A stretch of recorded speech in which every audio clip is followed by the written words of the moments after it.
新冠疫情大爆发中，有100万追踪的美妆网红 Katy 分享确诊康复后的身体情形，真的有后遗症。就是我只要身体有一点点小小的不舒服，我就会开始喉咙非常痛。喉咙痛到半夜醒来，还有很多痰，上呼吸道的症状迟迟没有痊愈。其实不止他，很多确诊者都有喉咙不舒服的后遗症。前一阵子1个月左右，我们大部分很多都是来购买感冒药，还有一些咳嗽药品。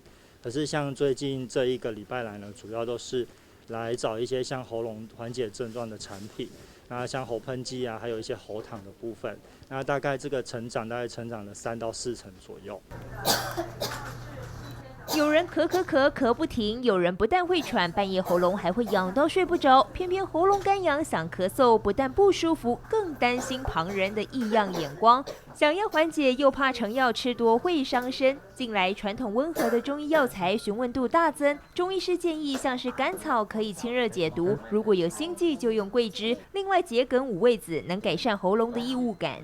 在《神农本草经》有记载，像甘草这样的药物呢，它有解热跟消炎，还有在喉咙疼痛的方面跟发炎的方面是有帮助的。另外有像蜂胶这样的产品呢，在《本草纲目》记载呢，是非常对于一些增强免疫的方面是有帮助的。保持充足的睡眠，多喝水，避免冰冷刺激的食物，也是加快恢复的关键。不但要保养呼吸道，更能增强身体的免疫力。民视新闻高载涵、龚仲义台北报道。